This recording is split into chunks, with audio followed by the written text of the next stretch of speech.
Okay, let's dive right into this. Welcome to The Explainer.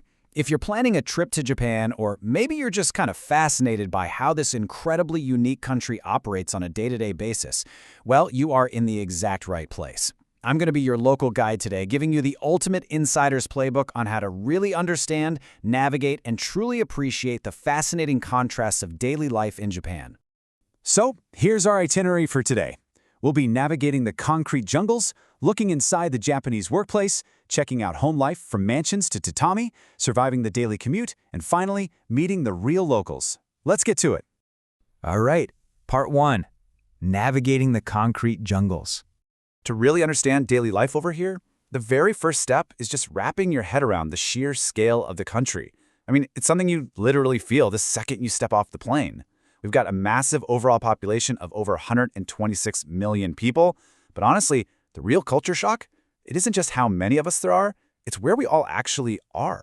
Get this, a staggering 75% of the Japanese population lives in urban areas. That leaves just 25% out in the rural regions. So if you do the math, that means 3/4 of that 126 million are intensely packed into our megacities. Space in these urban environments is, well, it's incredibly precious.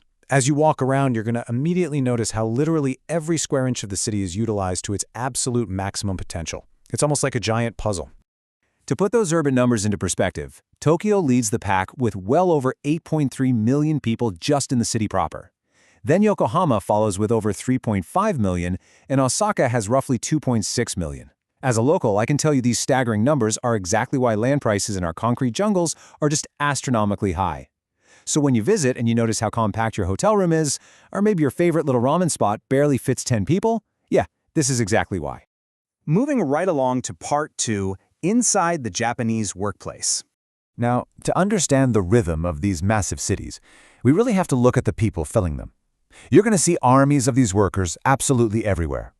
Locally, they're known as salarymen and office ladies, or OLs for short. They make up the vast majority of city workers holding office jobs, and really, they are the absolute backbone of the urban workforce. And, despite the immense pressures of their roles, these workers generally enjoy a really high standard of living. Which, fun fact, actually fuels the incredible dining and entertainment scenes you'll be enjoying as a tourist. But of course, that high standard of living comes with a pretty specific cultural cost. Our corporate environment is heavily defined by a strict hierarchical management style and a remarkably intense work ethic. I mean, overtime isn't just common, it's practically assumed.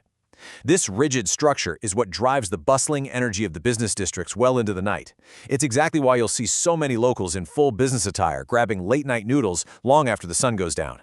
Because, you see, there's this unwritten rule in our culture. Leaving on time suggests a lack of commitment or loyalty. It's a fascinating reality, right? Clocking out exactly at 5 p.m. is honestly seen as a major faux pas in the traditional Japanese office. So if you're ever wandering around wondering why the subways are still packed with briefcase-carrying workers at 9 p.m., well, they're just demonstrating their dedication to the company. Which brings us to part three, home life, from mansions to tatami. So where do all these workers actually go when they finally leave the office? Well, housing here varies wildly depending on where you are. In the dense cities, modern apartment living is the total norm. And here's a fun local quirk. We actually call these standard apartments mansions. They're typically highly compact, super efficient spaces. But as you move out into the suburban and rural areas, the architecture totally changes to traditional setups featuring straw tatami mats and futons, though I will say Western-style tables and chairs are becoming increasingly popular out there too. Recognizing these differences really gives you a fantastic window into how we locals actually live. All right, part four, surviving the daily commute. Now, bridging the gap between home and work requires surviving the daily commute. Let me tell you, it's the ultimate test for any international visitor. But hey, don't worry, let me reassure you, our highly efficient network of trains and subways makes traveling around Japan an absolute pleasure. They are, without a doubt, the best way to get around.